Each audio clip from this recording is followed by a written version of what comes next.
before I get into talking about specifically the arguments and that I raised in the chapter that I'm submitting for this book, I do need to, I think, provide a little bit of context of like what the approach is and what the methodology and what the purpose behind the approach that I'm taking is. So, so that's setting the context for you. And it has to do very much with the fact that I am an engineer, started my career as an engineer, but have since been working in ethics and philosophy for, like the last 15 years. And so what I end up doing in my work these days, as I've sort of turned my work towards thinking about robotics and artificial intelligence, is just hanging around engineers, hanging around the people who are actually doing the technical work. I don't do that kind of work. It's not my background. I don't have a background in computer science. But I'm very interested in the way that engineers do their work. This kind of comes from a background in science and technology studies. I'm not a sociologist, but kind of half of my PhD dissertation was focused on STS and sociology. So it informs the methodology that I use for thinking about the work that I do today. And this is, in hanging around engineers talking about things like the trolley problem in autonomous vehicle context. So, my dissertation spoke a lot about the ethics of autonomous vehicles. I was playing around with trolley problems. And as I hung around with the engineers and tried to kind of, give them all, I was invited to give talks to car companies and researchers who are working on autonomous vehicles. I've been working with them for years as well. I started to recognize that, the world was, I was starting to see these two different groups of people. On the one hand, there were the engineers, the people that I was interested in engaging with. And on the other side, there were people like me, ethicists, talking about all these really interesting things that we were bringing to bear from our background in philosophy and ethics.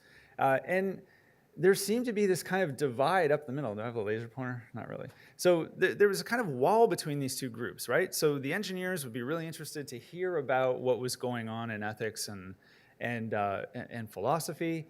They're really interested in understanding, how philosophers were thinking about the work that they were doing.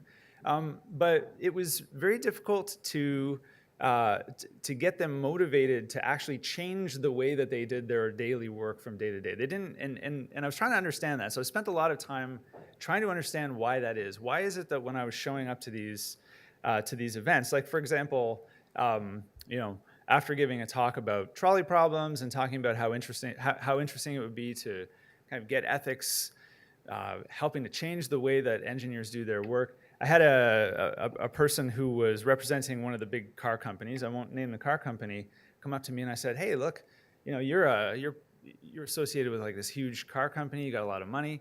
Philosophers are pretty cheap. Like you could hire a philosopher to kind of hang around and comment on what's going on, and it's relatively inexpensive, I guarantee it. And the comment that I got, and this was at an ethics in autonomous vehicles conference, the comment that he gave back to me was, well, I could think of a lot better ways to waste my money. And I've been trying to figure out why, I took that as a challenge, like why is that the response that I'm getting, even though they seem interested in the topics? And this is kind of how I've constructed this world now and defined the problem that I'm facing, and that, that we face generally when we do this interdisciplinary work. And most of the work that I do is interdisciplinary. We have on the one side engineers who are saying, this is how we do our work. These are the kind of problems that we talk about in our particular work. This is how we frame those issues. These are the techniques that we've developed as engineers, getting socialized in engineering schools. Same thing going on the other side. Ethicists, philosophers, sociologists, historians, whoever it is. This is kind of how we frame problems, how we do our work. But it's very different. It's very difficult to bridge that gap between those professional frames. So you've got professional frames on the one side, professional frames on the other side. Engineers have very discipline-specific ways of constructing their values and practices. Those tend to map onto the kind of technologies that they're designing and the technological work they're doing. Same thing on the other side. Ethicists have these discipline-specific ways of kind of constructing the world and understanding how they do interesting stuff in the world. So the effect of this that I've seen, and this is all just context, the effect of this is that, when you start digging a little bit deeper, what I was hearing from engineers was generally, not always the case, but generally, it's like, I understand what you're saying, but I don't understand how specifically to link it to the coding that I'm doing, or the design process that I'm using to do this engineering work. It just doesn't fit into our like the daily work that we do. So I get that maybe there's like issues of fairness, issues of bias. It's not clear to me exactly how to like when I show up to work every day, what line of code to change or whatever. Like there's just this gap there. And what I was hearing from ethicists, and I get this all the time. It's like, well.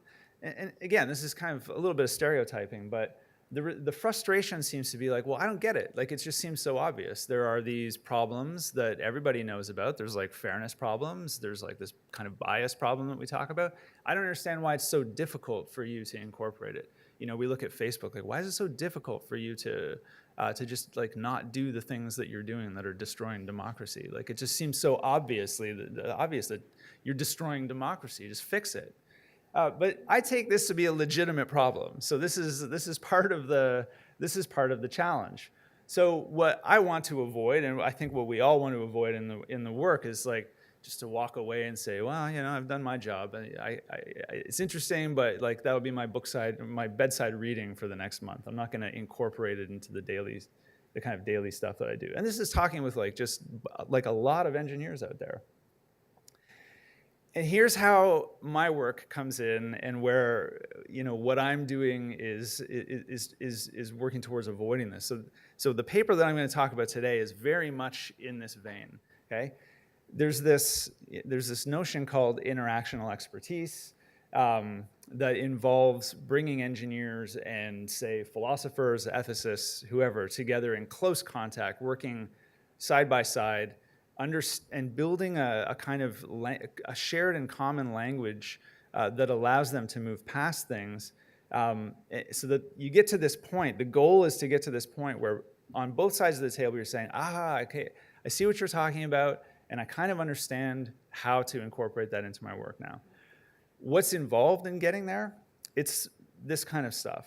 So it's building this notion of this very practical interactional expertise is what they call it. Like, you're not quite an expert in the other stuff, but you understand enough that you can have a very meaningful conversation with people who are experts in that stuff, whatever that stuff tends to be or happens to be. It's hard work. It involves building a common language. Sometimes a whole new language that you have to kind of like wrap around the discipline-specific languages. It involves coming to a point where you understand which values and goals you share across the table from professional perspectives. And importantly, it involves developing common tools, right? So if you read engineering papers, they tend to look very different than philosophy papers. And so even those types of tools don't mesh very well, right? So you have to come up with these new kinds of tools, methodologies. This is especially important when you're dealing with engineers. Engineers like processes. They like to have checklists and computer programs that they can use to get things done. They don't always want to be thinking about first principles. Engineering is all about finding efficiency, repeatability, things like this, building that into your workflow, the way that you do your thing. So that's the context. So I'm going to be talking about how today I'm trying to map some ethical concepts into or onto engineering practice. And so that's what I'm going to be talking about today. That's why the title of my talk is Social Failure Modes, right? So engineers know a lot about failures and failure modes. They have a very particular way of talking about it. This chapter is very much kind of building an analogous framework around social norms and just starting to deploy them with the language of social failure modes so that we can get engineers. We can develop a set of tools and common language that helps to get the ethics project a little bit more familiar to the type of language that engineers use. Will it work? I don't know, but here's the setup. Okay, so technology fails physically. We know this. Things break. This is just a bunch of pictures of the different ways that we've, as engineers, come to study, examine, develop theories, mathematical understandings of these types of problems, characterize materials, you know, look at different failure modes, so that we can, when we're designing things, when engineers design things, we can anticipate better how these things are going to fail. This is very complex. It doesn't happen overnight. You don't look at you don't look at a mechanical failure like this and just intuit how this happens. You see it happening all the time, maybe, so maybe you think, oh, maybe if I build it thicker, maybe that won't happen. Well, that's a very crude way of solving or anticipating failures. Instead, what you do is you apply rigorous academic and scientific principles to building a very thorough knowledge that's wrapped around these ideas of failures. You start identifying different types of failures, so mechanical, electrical, whatever, but these are all the ways of talking about physical failures in physical systems. Engineers have become very good at doing this, and it's not easy, and it takes time. We still don't know a lot about most failures. Different types of failures are going to occur as we develop new types of materials, new types of systems, but the point is that despite it being hard and very kind of mysterious when you first get into it, there's a way through this, right? It's applying rigorous kind of systematic work and inquiry to these different ways that physical systems fail, okay? And we've done this, and we've had a lot of success in doing this in engineering, right? Things can be made much more efficiently. Buildings are lighter, they're taller. We've developed new materials. So all this kind of stuff benefits from understanding how things break. But stuff breaks, everything breaks. We accept that, at least in terms of the physical sense. Okay, let me get very quickly now into the argument that I present in this paper. And it starts with this: the assertion that technologies also fail socially. We just haven't thought about things this way. We know that people fail socially, right? They do things that have consequences. And ethicists and philosophers have developed a way of talking about how technology has social issues or ethical issues attached to it. One of the two examples that I use in the paper is Google Glass. For those of you who aren't, how many of you are familiar with Google Glass? Okay, for those of you who aren't familiar with Google Glass, this is a product that I've heard it's back in, not in production, but they're working on it again. I'm going to say this was maybe 9 or 10 years ago when they did the first iteration of Google Glass. So Google Glass was what you're looking at here, and what you see, it was like a sort of kind of a regular pair of glasses, except for this thing on the side, which just happened to be like a high-definition camera with also like a little screen that the user could see. So I've never used Google Glass, but you know, in the Bay Area, a lot of people started using these things. A lot of Google employees started walking around while they were testing the products, you know, going to restaurants in the Bay Area wearing their Google Glass, going to sports games, you know, going to dinner parties with their friends. And very quickly, they built a reputation amongst themselves. Not because of the individuals themselves, but because of other things that this technology kind of came up, or issues that this technology raised, right?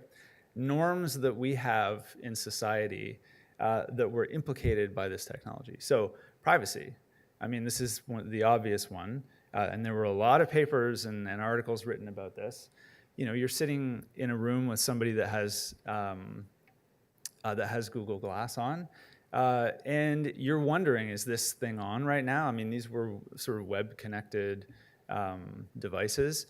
Is this person recording what I'm saying to them right now? Is that person over there, as they glance over, is it recording? Where's that stuff getting kept? Is it going to Google? Like, what's going on? Standard kind of privacy concerns, and this is a social norm that, because of the way that the glasses were designed, you know, the glasses were bumping up against privacy concerns and creating a friction there, right? Like a kind of social friction. coolness. I don't know what other word to use for this, but there were a lot of articles that, in fact, most of the articles, the authors always took the time to point out that it's like not only were these things privacy invasive, it seems, but they were also like dorky. They had these words that they would use to describe them, right? Oh, they're nerdy, they're dorky. What kind of a goofball wears these kind of things? Like these people are just geeks. Like all the kind of stuff that you'd expect to come out. And it had to do with this, like a kind of a combination of both, right? Socially awkward individuals doing something that's problematic. There's nothing cool about that. That was the idea. There were also health concerns, but they were a much more minor thing. Like the idea of always having a screen, and I think it used some lasers to do eye tracking or something like that. There were some questions about the health. They were much more minor. But the term that came to be used to describe these people was glass holes. That was what they came to be known as. So these were the Google glass holes. So that's one technology I want to talk about that I talk about in the paper. And what the argument that I'm making in this paper is that that there are these kind of social norms that are baked into technologies in particular ways. So when you design a technology, you design it to be to implicate privacy in a very particular way. So it could be more privacy friendly or less privacy friendly. And there's a lot of privacy literature on right now about on privacy by design, which talks about different ways of changing the privacy profile of a technology by adopting different design strategies. So you might say that you want to make a privacy-friendly camera, so you're going to blur out people like a CCTV. So you're going to blur people's faces as they walk through the gaze of the camera. So that would be like an example of a privacy-friendly way of designing privacy into the system. But the way I talk about these things is that privacy is designed into the system in a very particular way. In that case, coolness was designed into the system in a very particular way, and it just was not cool. But you could, you have other sunglasses, Ray-Bans, whatever, that maybe are cool by virtue of the type of design that you use and the features that they have. The other technology I use to talk about this, to kind of introduce this notion of how technological artifacts can work or break, so they can work or fail based on the social normative profiles that are built into them or designed into them, is this example here. I'll talk about it a little bit less, but it's a great example. It's a beautiful paper written in the kind of STS literature talking about the Zimbabwean bush pump. Which is a very basic kind of technology. This is not AI. Oh, and I'll link to AI eventually. We'll get there.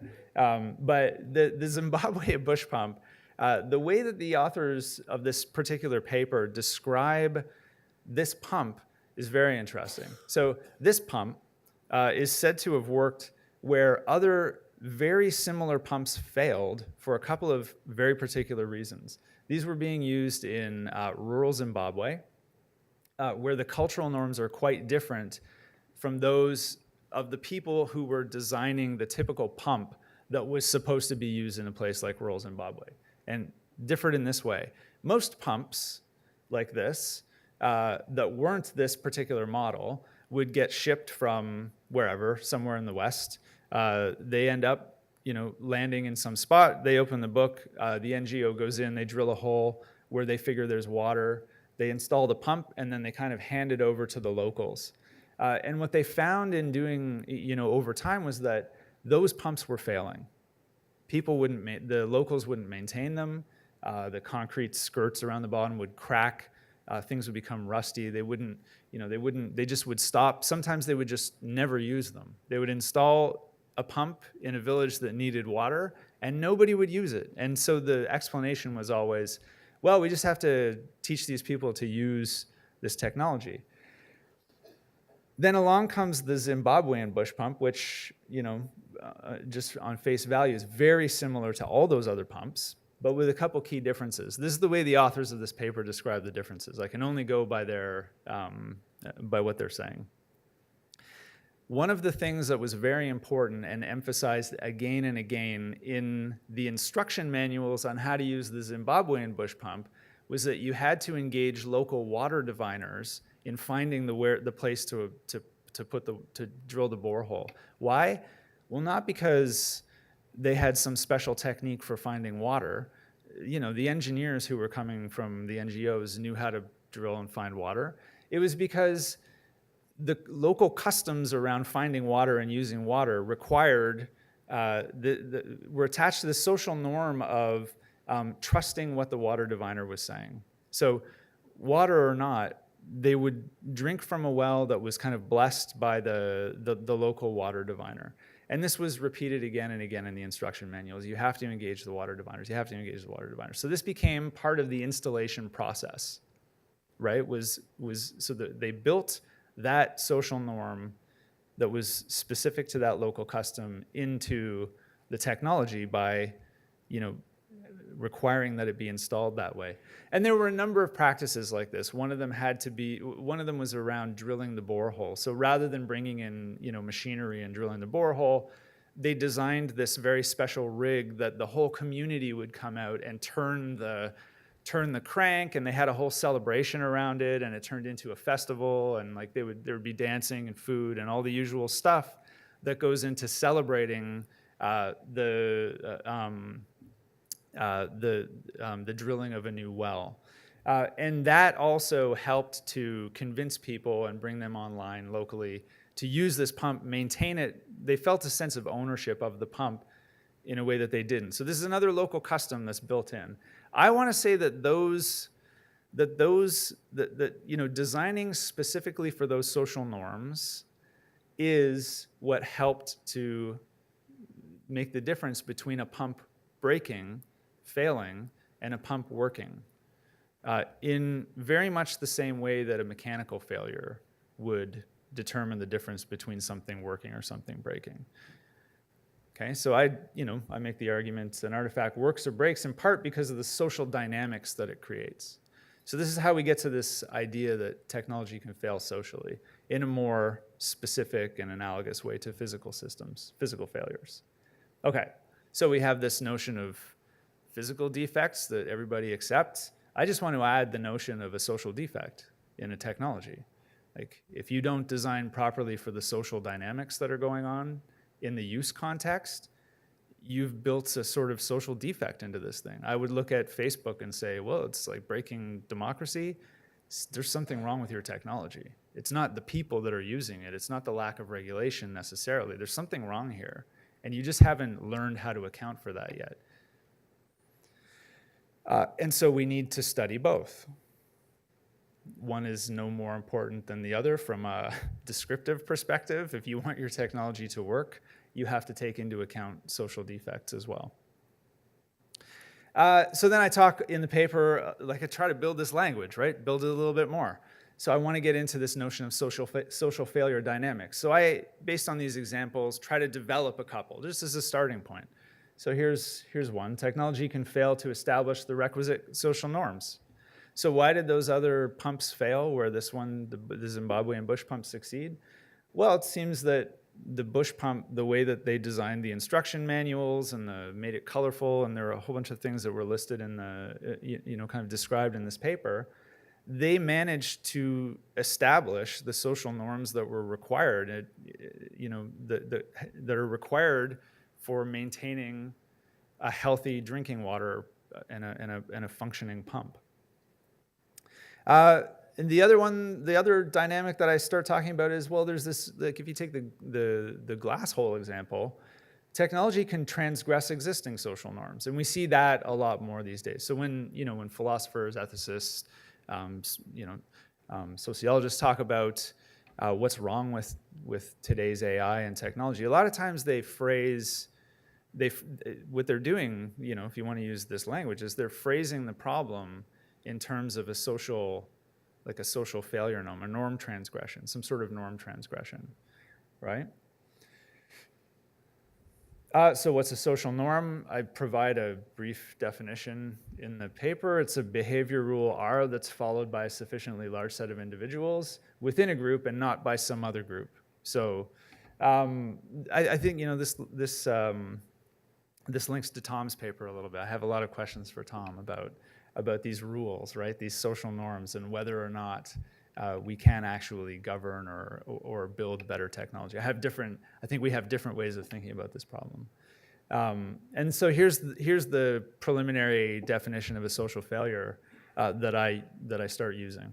So an artifact suffers a social failure when a social norm designed into it conflicts with an accepted social norm held by its users or in the social context of its use, to the extent that the conflict diminishes or prevents the intended use of that artifact. And I link it to the intended use because I don't want to say that you should be designing for things that you can't anticipate, right? The goal here is to develop a way of anticipating things.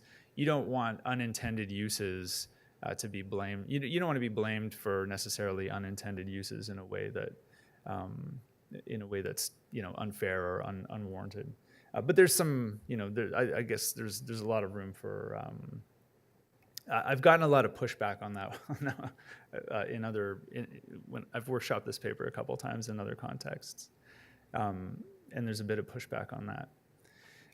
So then we can say, well, we've got at least two kinds of social failure modes that we can start studying now.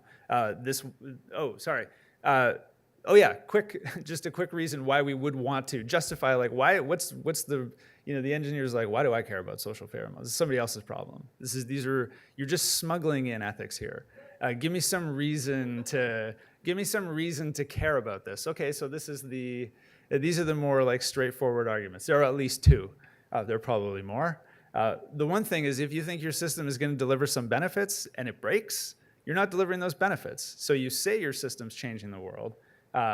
It's not going to if it's broken. And this is one way it can break: social norms, social failure modes. The other thing is, you can deliver direct harms to people by violating or through norms transgressions, right? And we see that today with, like the compass system or, any kind of like bias or discrimination that's built into AI systems. How am I for time? I got a couple minutes. So first pass at social failure modes. These are the two social failure modes, and this is based on those social failure, the dynamics that I talk about. So the one is the absence of supportive norms. So I'm labeling it here, absence of supportive norms. There's one mode that you need to be aware of, and the other one is the norms transgression mode. Okay, so I promised I'd link it to AI. I've done a little bit of that, sort of throwing in the Facebook examples and whatnot. But like I said, when you look at the list of topics that are, and it's growing. I mean, this is a subset of a much larger list that I've got on another slide. These are all things that are attached to social norms. How do we talk about these things in the abstract, but we reify them when we go out and act according to social norms that attach to these concepts, right? So we have a way of acting in society that reifies these concepts and defines, like, what's acceptable and what's not acceptable. With AI, the more autonomous these systems become, the more we require delegating power and control to these systems that would have otherwise been up to individuals who understand those social norms, right? And who act on those social norms to more or less degree, depending on what role they're acting in. But as we start delegating these tasks to AIs and robots, they're going to have to perform socially. It's just a part of what they're doing. We may not recognize it as that at first. Say when we're looking at Facebook, we might not think of it as a system that's performing socially or behaving socially, but we can start describing it that way if we think about it in terms of social norms and the social norms that it's reinforcing or undermining. And of course, with social robots, it's just obvious that that's the case, right? So the AI that's built into these things that will allow them to interact with humans is very specifically going to perform in certain ways.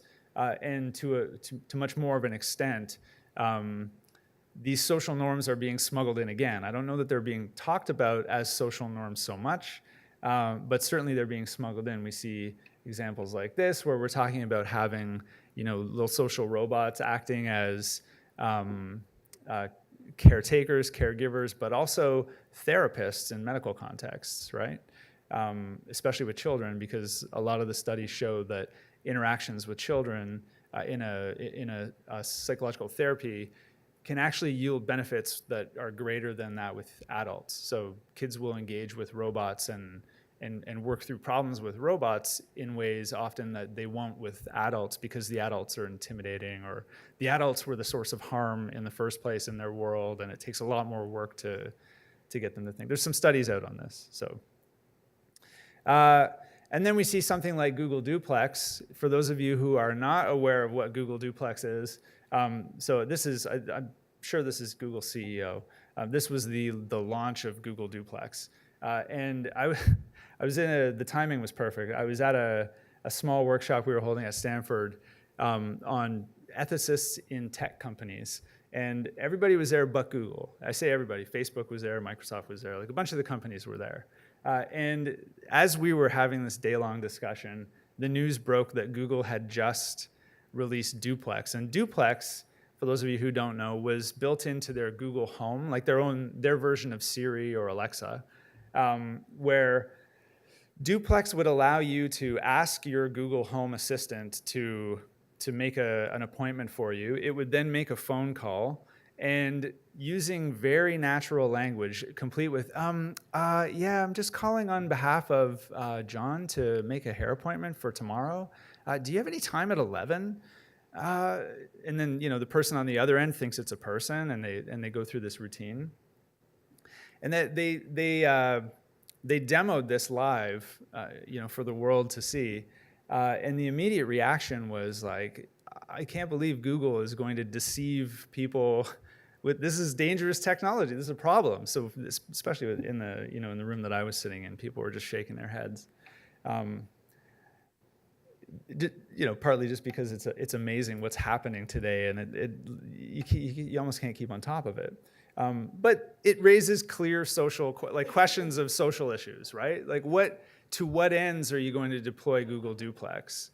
It's like, so I would like to say that robots and AI can fail socially. They are failing socially. They can fail socially. And because of the extent to which we're going to have to embed these norms for these to have these smooth social interactions, they can fail badly as well. Here's another example of, for those of you who may have come across this Predictum, this babysitter app that was using natural language processing to provide risk profiles based on Twitter feeds, Facebook profiles, Instagram profiles of potential babysitters for your children. So you sign up for this program, and they kind of they scrub all of the social media platforms that 16-year-old is on, and then they deliver a risk profile based on different indicators from this natural language. This is a big part of my research right now, just trying to understand what's going on here. But they provide a risk profile. This person has, they found aggressive behavior, evidence of drug use, all these different indicators that they use these natural language processors to flag. So again, raising a lot of issues that are all attached to these social norms. Social norms around hiring babysitters now are being undermined and impacted by these types of technologies. So they can fail socially.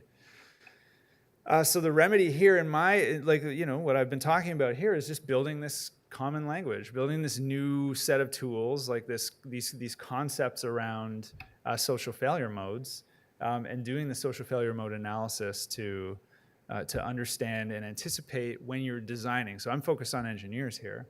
To understand when are you bumping up against these social norms, in what different ways can social norms and as a reality in the social world impact your technology, and so on and so forth. And this is work that's going on. I have to plug the University of Ottawa. So this is work that's going on at U of O right now. We've got various labs that are, including my lab, Cradle, that are working on these techniques and thinking about these concepts and developing them out. I'll take some questions. Yeah.